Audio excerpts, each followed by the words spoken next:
di 3 tahun pertama tuh justru yang ujiannya lumayan karena yaitu biasalah idealisme kita, cita-cita, harapan, namanya juga abis nikah ya, rasanya di 3 tahun pertama paling enggak udah punya anak lah gitu, bahkan mungkin setahun pertama nikah udah hamil. Di 5 tahun pertama itu boleh dibilang lebih berat daripada 5 tahun berikutnya. Kita menjalaninya 2,5-3 tahun itu penuh dengan setiap bulan kita keluar air mata. Bukan kita, aku doang. Di tahun pertama itu, tahun pertama kedua, kita tuh kayak selalu mempertanyakan kenapa ya Tuhan kok belum ngasih aku anak ya.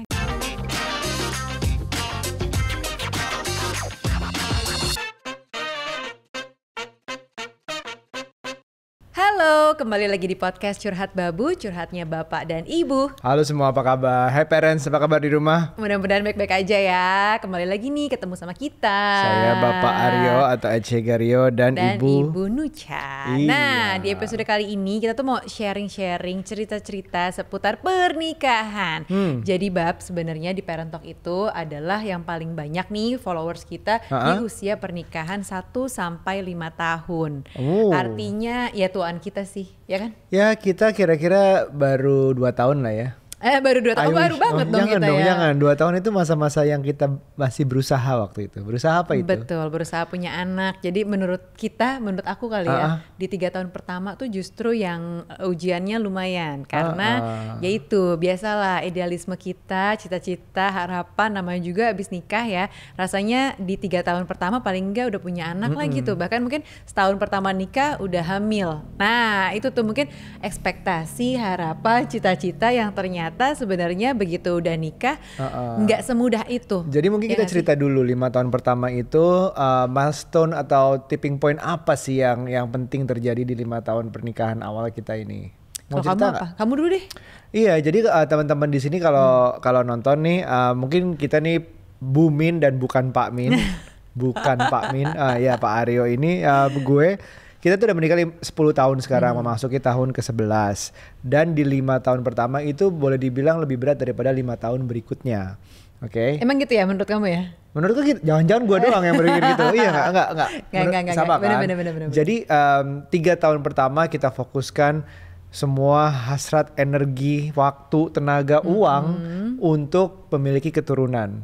Ya. Dan itu tidak gampang buat kita. Kita menjalaninya 2,5-3 tahun itu penuh dengan setiap bulan kita keluar air mata. Bukan kita, aku doang. Kamu kan gak nangis. Emang kamu nangis? Kamu biasa aku udah aja? biasa soalnya. Iya, konteksnya juga gue juga udah tahu bahwa sebelum memasuki pernikahan ada sedikit tantangan dalam hal itu. Jadi kita langsung hari pertama nikah ya udah anggapannya oke, kita nggak kayak coba-coba dulu yuk, siapa tahu dapat dengan sendirinya. Enggak, kita udah tahu kita nggak akan dapat dengan cara yang natural ya, gitu, yang gampang atau cara yang mudah kayak orang-orang lah. Kebanyakan biasanya kan ada yang teman-teman kita baru nikah terus sebulan kemudian udah hamil, enak banget gitu kan kayaknya. Terus yang barengan sama kita nikahnya di tahun yang sama, habis itu kok udah pada hamil duluan gitu. Nah pokoknya tapi di tahun pertama itu, tahun pertama kedua kita tuh kayak selalu mempertanyakan kenapa ya Tuhan kok belum ngasih aku anak ya gitu. Iya, ada momen-momen tuh kayak merasa kita tuh bahkan kayak teman tuh bahkan sampai berganti gitu. Iya. Yang awalnya nongkrong bareng terus tiba-tiba dia udah hamil, dia mulai merasakan segala macam punya anak dan kita belum. Kita tuh jadi kayak entah kan menjauh atau seleksi alam. Jadi tapi buatku juga berteman dengan teman-teman yang udah pada punya anak kayak agak menyakitkan gitu loh. Mendingan aku sekalian berteman sama teman-teman yang anaknya udah TK, SD yang udah jadi gitu loh, bukan bayi karena ya udah memang usia pernikahannya juga udah beda. Dia duluan gitu. Justru tuh buat aku kayak menyenangkan berteman sama yang lebih tua karena lebih wise, terus juga ekspektasinya bukan yang melulu hamil lah, terus anak baru lahir lah, nggak gitu. Tapi jadi sebenarnya kita juga aku seneng dirangkul gitu loh sama mereka. Tapi sebenarnya kita juga paham ini bukan salah mereka, nggak ada yang salah. Karena mereka menjalani hidup aja, emang gitu, emang berkahnya buat mereka, takdirnya begitu ya. Kita sebenarnya nggak salah, cuman kayak kita nggak nyaman gitu loh. Iya, nggak ada yang salah sih, cuman emang kita aja karena posisinya tuh kayak apa ya, istilahnya inferior gitu ya merasanya. Tapi nggak usah merasa kayak gitu kalau teman-teman atau parents, calon parents ada yang ngerasa kayak gitu juga. Sebenarnya nggak apa-apa karena kita juga beranggapan bahwa sebenarnya di tahun-tahun awal tuh emang ya namanya sulit. sulit penyesuaian sama pasangan, sama keluarga pasangan dan lain-lain tuh common lah. Itu hal yang terjadi. Tapi itu nggak selesai sampai situ. Jadi sudah 3 tahun akhirnya kita hamil. Wow, seneng tuh segala macam. Akhirnya usaha kita terbayarkan nih, hamil juga. Terus lahir ternyata mengurus anak pertama itu juga penuh challenging loh itu. Challenging ya. Kita yang belum pernah sebelumnya, anak kita ya gimana ngurus anak dari awal, dari nol sampai bapaknya juga jadi kesepian. Itu juga ada momen-momennya di mana kesetiaan kita di tes lah, kesetiaan aku mungkin lebih tepatnya. Aku mah biasa aja, setia-setia aja. Ya kan di rumah doang ngurusin bayi, ya nggak sih, kita mau gimana? Itu 3 tahun awal yang begitu ditambah 2 tahun yang begini gitu. Jadi kayak 5 tahun awal itu jauh lebih berat daripada 5 tahun kedua kita. Betul. Nah itu tuh sebenarnya ini fase hidup yang orang mungkin pada saat nikah awal-awal nggak kebayang kalau roller coasternya tuh ada banget namanya nikah gitu ya. Dianggapnya semua yang udah nikah dengan gampang punya anak, dengan gampang ngurus anak, ngegedein dan lain-lain. Enak banget hidup lo ya kalau semuanya gampang ya. Padahal sih gitu. Padahal sih sebenarnya kayak gitu. Banyak banget yang ujiannya, banyak banget cobaannya. Tapi justru di 5 tahun pertama ketika lo merasakan pernikahan itu lumayan ada berat-beratnya, ada ujiannya, justru mungkin kalau bisa melalui masa itu gitu ya, lo-nya bakal naik kelas gitu. Iya, jadi struggle kita selain anak juga ada masalah infidelity atau kesetiaan gue waktu itu di tes. Hampir jebol ya gitu deh, tipis-tipis agak dijelasin agak susah, panjang lagi ceritanya. Tapi itu yang kita alami karena sebenarnya 5 tahun pertama itu kan kalau orang anggap indah ya sebenarnya itu adalah saat pengenalan. Dianggapnya 2 tahun awal tuh saat honeymoon period, ada yang bilang, dimana banyak honeymoonnya sendiri, terus masalah perkenalan. Tapi justru masalah perkenalan itu adalah masa-masa yang ya susah-susah gampang gitu loh. I wish ya kalau misalnya aku tuh boleh mengulang waktu. Aku bukan menyesali sih. Maksudnya kalau aku boleh mengulang waktu, dikasih waktu 3 tahun pertama itu belum punya anak, I wish aku bisa mengenal kamu lebih baik, aku mengenal diriku lebih baik, kita bisa melakukan hal-hal yang kita sukai lebih banyak lagi. Waktu 3 tahun pertama itu tuh justru fokus kita, kenapa sih Tuhan gak kasih kita anak? Kenapa sih? Selalu bertanya-tanya. Jadi fokusku tuh bukan menikmati apa yang ada, tapi lebih fokus apa yang aku belum dapat itu. Padahal gitu. Kita liburan, kita cuma senang, tapi kayaknya liburannya tujuannya adalah gue harus liburan biar relax, abis itu gue bisa punya anak gitu loh. Ujung-ujungnya ke situ mulu pikirannya waktu itu. Iya, makanya kalau aku bisa mengulang waktu gitu ya, aku pengen banget bisa menikmati masa-masa tersebut dengan lebih baik. Mungkin kalau zaman sekarang bilangnya mindful ya Kak gitu. Lebih mindful dalam artian ya kita traveling bareng tapi adventure gitu, seru bareng, experience, belajar hal baru, apa segala macam gitu kan.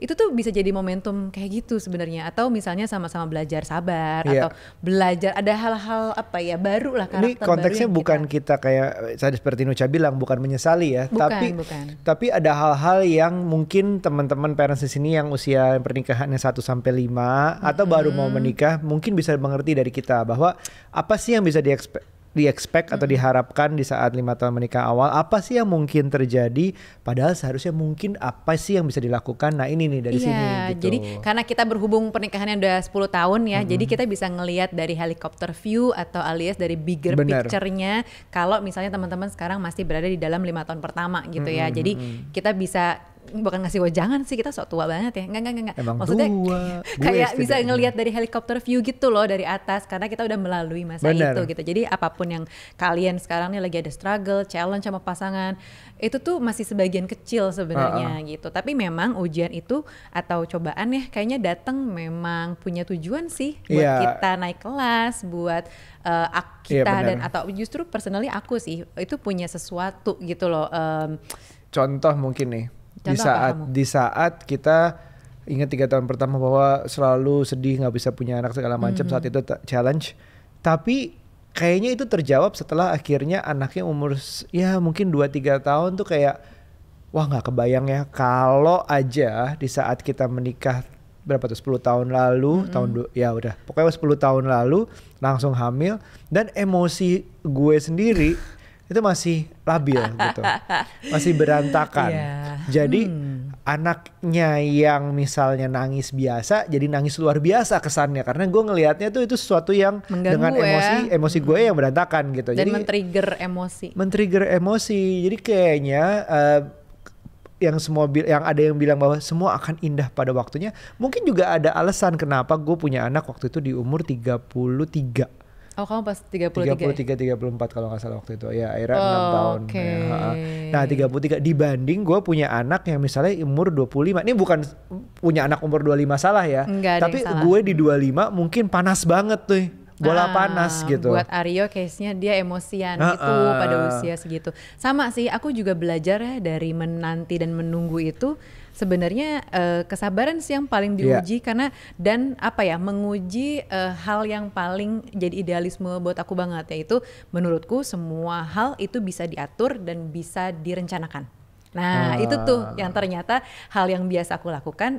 Ternyata buat persoalan anak ini tuh nggak bisa kayak gitu. Gitu lah, emang gue yang ngatur gitu. Jadi mengingatkan kembali sih bahwa Allah tuh udah mengatur semuanya gitu. Kapan si anak ini bisa lahir, kapan kita hamil, kapan kita dan lain-lain gitu. Dan buktinya setelah punya anak juga pada saat itu aku juga bertanya-tanya, sebenarnya gue happy nggak sih punya anak gitu. Toh emosiku tuh terpancing banget abis punya anak kok rewel mulu ya, kirain kayak di film-film diem tidur gitu loh. Sleep like a baby kan katanya sleepnya lama banget, kok anak gue enggak sih gitu loh. Padahal 3 tahun awal tuh yang dipikirin cuma pengen punya anak gitu.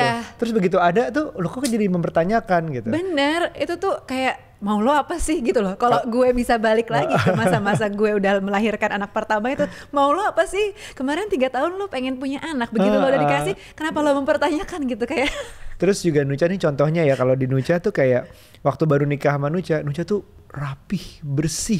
Semua tuh rumah tuh maunya putih, perabotnya dikit, minimalis kalau zaman sekarang deh.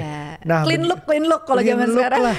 Jadi gue punya karpet nih ya, yang ada bagian putihnya, ada bagian hitamnya. Monokrom. Gue nggak boleh nginjek bagian putihnya.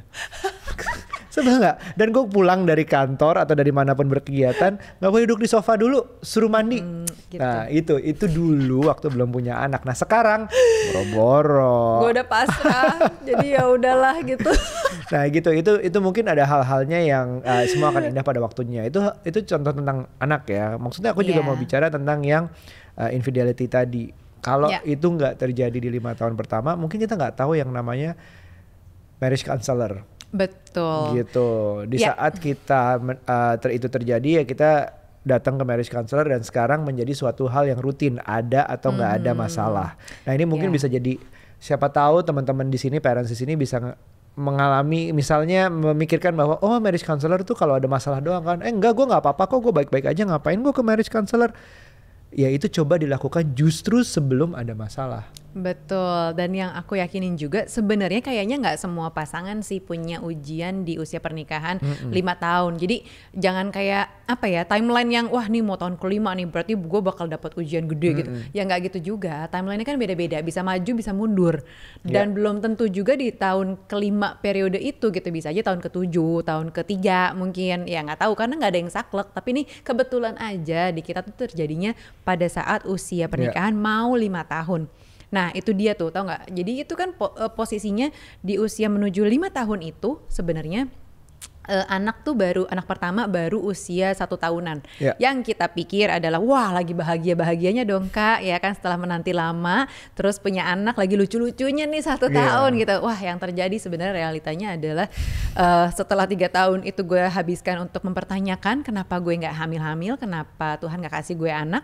Begitu 1 tahunan ya kok anak gue GTM ya, yang gue pikirin tuh ada aja kayak apa yang kulihat ya selalu sesuatu yang negatif. Ada sih positifnya ya, bahagia, cuman kayak selalu mempertanyakan, selalu banyak banget hal-hal yang bikin greget deh pokoknya kalau ngeliat Nucha yang dulu tuh. Terus sampai akhirnya yang kita pikir atau bahkan mungkin gue bayangkan ya adalah bahagia dong ya, udah punya anak setahun, ini loh yang kita cita-citakan gitu kan, akhirnya dapet juga. Nggak taunya mendapat ujian baru tadi tuh yang Aryo cerita. Jadi sebenarnya ujian tuh ada terus gitu. Aku pikir kayak kita main Mario Bros bab. Jadi kayak kita udah naik gitu ya dari 1 level mengalahkan si musuh, abis itu udahan ya kan, happy ending gitu kan. Kita masuk lagi ke dalam game yang baru. Referensinya adalah Mario Bros. gitu loh, kirain kayak gitu, nggak taunya setiap ya stage tuh ada aja ujiannya gitu. bener. Tapi memang itu kebetulan menuju tahun ke-5. Tapi dari tadi kita ngomongin hal-hal yang negatif mulu, nanti pemirsa jadi takut loh. Iya, ini kan padahal kita baru ngomongin dalam hal yang ini, satunya masalah trying to conceive, kedua masalah infidelity. Yang kita nggak semuanya kita alami, kayak ada masalah-masalah lain, misalnya keuangan. Mungkin kita nggak mengalami, tapi teman-teman bisa aja mengalami. Iya, betul. Misalnya mertua misalnya, mungkin kita nggak begitu mengalami. Ada sih masalah kecil-kecil, tapi cuman itu lewat lah. Mungkin nggak sebanding sama yang teman-teman alami. Jadi sumber masalah itu banyak dan mungkin unpredicted. Yang maksudnya yang datang ke kalian tuh seperti apa, beda-beda, dan itu adalah 5 tahun pertama intinya adalah pembelajaran. Iya, pembelajaran betul. Tentang mengenal diri, mengenal diri sama si pasangan, mengenal pasangannya, mengenal keluarganya, mengenal banyak hal lagi tentang pernikahan itu. Yes. Nah, tapi ini nggak berhenti di tahun ke-5 aja, karena kalau ngelihat tadi kisah bukan success story-nya kita gitu ya, failure story kali ya. Failure story kita gitu. Tapi sebenarnya kalau dilihat-lihat lagi, di tahun ke-5 itu menuju tahun ke-6 pernikahan kita, justru aku tuh bikin parent talk ini, Bab. Jadi kisah-kisah kita yang tadi kita lihat sebagai ujian, mempertanyakan ketidakberhasilan atau alias kegagalan kita, itu tuh justru jadi inspirasi buat aku bikin parent talk ini. Justru kontennya adalah karena cerita kita. Kebanyakan cerita kita, terus gimana, termasuk happy-happynya ya, sebenarnya happy-nya juga banyak gitu. Happy-nya banyak, cuman bagian-bagian kayak painful problems yang kita temukan, yang sudah kita lalui, kayak masalah TTC tadi, program hamil, yang hal-hal gak punya anak tuh menjadi sesuatu yang tabu. Itu tuh menjadi konten pertama awal-awal di Parent Talk gitu. Aku menjelaskan bahwa gue pikir ini tuh hal yang tabu, nggak pernah ada orang yang ngomongin gitu. Jadi kita bikin di Parent Talk menjadi isu yang ya udah ini tuh normal. Orang nggak punya anak, orang berproses punya anak, orang melakukan program hamil inden itu tuh sesuatu yang wajar, memang terjadi, karena nggak semua pernikahan tuh happy terus gitu. Dan ternyata relate. Ke banyak orang. Nah itu sih. Jadi aku jadi ngerasa berarti cerita kita dari yang kita buka di Parent Talk membuka banyak mata, banyak teman-teman yang merasa yang tadinya gue pikir sendirian, ternyata ada temennya gitu. Termasuk soal kesetiaan gitu ya, konten-konten seputar kesetiaan, terus soal mertua, perselingkuhan, itu tuh jadi hal yang rame karena ya itu kan sebuah isu yang tabu gitu. Nah artinya nih Bab, tau gak sih? Apa tuh? Kan di tahun ke-5-6 kita waktu itu aku bikin Parent Talk. Nah sekarang kita udah di tahun ke-10. Artinya Parent Talk-nya berusia 5 tahun. Happy anniversary Parent Talk. Congratulations ya Bu. Anak ketiga kita. Anak ketiga kita ini Parent Talk ya, usianya akan sudah 5 tahun di bulan November ini, di tahun 2022 ini usianya 5 tahun. Dan aduh, harapannya apa ya? Aku gak kebayang sih kalau bisa kayak gini, bisa ada yang nontonin loh acara kita. Iya, nah Parent Talk tuh sampai udah lumayan tersedia di selain Instagram, YouTube, TikTok, itu kontennya mungkin relate dan growing menurutku. Gitu ya? Ini aku ya sebagai agak kamu luar sebagai, dari kamu karena gua nggak involve daily, Nucha yang jalaninnya. Jadi selain tumbuh sama kamu tapi masih bisa bareng sama teman-teman yang baru mau nikah. Itu banyak banget tuh followersku yang bilang udah follow Parent Talk tapi belum punya pasangan. Jadi kayak udah siap-siap gitu, udah relate, karena beberapa conversation di Parent Talk itu juga tentang relationship. Dan itu bisa di-applicable ke orang-orang yang baru mau nikah. Benar. Dan apalagi ya tadi itu, karena kita udah di usia pernikahan 10 tahun, jadi mungkin buat teman-teman yang baru akan menikah, atau mungkin teman-teman Gen Z nih yang justru lebih muda daripada kita ya kan, atau justru yang awal nikah banget, ini tuh bisa jadi pelajaran sih. Cerita-cerita kita nggak usah dijadiin panutan gitu, nggak usah sih. Cuman maksudnya ternyata ada loh cerita yang kayak gini, ada loh yang kayak gitu. Jadi buat referensi kalian juga sih, buat critical thinking gitu, bahwa hidup atau pernikahan tuh nggak selalu mulus-mulus aja. Terus kalau kayak pernikahan pada umumnya, Parent Talk sendiri 5 tahun di awal, menurut kamu ada masalah-masalahnya nggak? Masalah Masa kita mau ceritain di sini? Oh, Kan ceritain Parent Talk nggak punya, nggak trying to conceive juga kan? Jadi, mau coba hamil juga Parent Talk. Jadi ada apa ceritanya juga? Beberapa lah di share coba. Kalau masalah kayak cerita rawannya Parent Talk, sebenarnya aku belum menemukan Parent Talk rawan sih, karena aku jalaninnya seru-seru aja, fun-fun aja, nggak menjadikan Parent Talk sebagai beban gitu ya. Justru di awal itu aku kerjanya cukup santai loh. Aku kayak cuman kerja mungkin seminggu 3 kali gitu. Ya, jadi karena memang alasan awal mendirikan Parent Talk adalah untuk menyesuaikan jadwal juga kan, sesuatu yang bisa dilakukan fleksibel. Ya, aku pengen melakukan sesuatu sambil waktunya jadwalnya juga sesuai dengan yang ada di rumah sama anak-anak sebenarnya gitu. Karena itu juga bertepatan dengan tumbuhnya lah masih bayi waktu itu adalah anak kedua kita gitu. Jadi pas aku lagi hamil kedua dan aku bikin Parent Talk ini justru kayak banyak cerita lah seputar parenting yang aku ingin bagikan, yang aku juga terinspirasi dari yang lain kayak gitu-gitu. Dan memang kurasa momentumnya yang paling tepat pada saat itu. Belum terlalu banyak akun parenting gitu ya. Terus aku sendiri tuh sangat admire teman-teman influencer, mom influencer. Jadi banyak sekali yang kasih review misalnya produk-produk bayi gitu ya, yang mungkin waktu itu kayaknya nggak terlalu banyak deh yang bikin review-review misalnya breast pump, terus misalnya rumah sakit yang buat bersalin, atau misalnya kayak dokter-dokter andalan tuh kayaknya nggak segitu banyak. Kalau sekarang banyak banget. Nah makanya kenapa aku bilang momentumnya Parent Talk pada saat itu tepat banget. Jadi sumber inspirasinya Parent Talk selama ini adalah justru hampir nggak pernah muncul ya anak-anak kita di Parent Talk. Jarang sekali, tapi itu sumber konten sumber inspirasi yang wow banget tuh. Iya, jadi nggak terasa Parent Talk dari tahun pertama kita tuh cuman berempat pada saat itu gitu ya, dengan desainer gitu, dengan Pak Min, bukan yang ini ya, tapi ya terus kemudian semakin tambah bertahun-tahun ya pandemi sih gitu, pandemi tapi timnya ya udah masih sama gitu ya, nambah sekarang ya lumayan lah jumlahnya gitu, yang kita rasa kayaknya udah cukup menyenangkan gitu ya. Aku sangat suka dengan small team sebenarnya karena bisa rasa keluarga gitu ya. Kalau banyak banget rasanya apa tuh? Banyak banget. Iya, udah gitu tapi tambahkan ada Good Enough Parenting. Yes, terus kita mulai merambah buat acquired yang lain, community. Terus kita juga lagi mau bikin beberapa adik-adiknya Parent Talk. Jadi kalau tadi cerita kita adalah TTC, wah tapi bener ya, nggak perlu TTC kalau ini nggak perlu program hamil soalnya langsung lahir. Kita akan melahirkan beberapa akun-akun lainnya yang pastinya relevan dengan kebutuhan dari teman-teman. Mungkin nggak harus parents juga, tapi ya buat teman-teman keseluruhan. Terus kita mau nurture lagi teman-teman community yang sudah ada selama ini bersama dengan Parent Talk 5 tahun. Dan yang pasti nanti banyak sekali events atau juga products yang kita pengen kasih tahu ke teman-teman. Jangan sekarang deh, nanti aja kali ya gitu ya. Nanti lihat sendiri di Parent Talk. Dan yang pasti aku sangat senang banget menjadi bagian dari Parent Talk dari awal sampai sekarang, dengan yang tadinya nggak ada ekspektasi gimana-gimana, sampai kalau sekarang sih banyak ekspektasi alias BM gitu. Jadi sama. Jadi kalau kita coba ceritakan dari pernikahan kita 5 tahun awal, itu ada masa perkenalannya, dan di Parent Talk pun ada masa perkenalan juga. Kalau nggak salah kita sempat ada challenge-nya di saat pandemi kemarin. Itu juga bagian dari 5 tahun awal.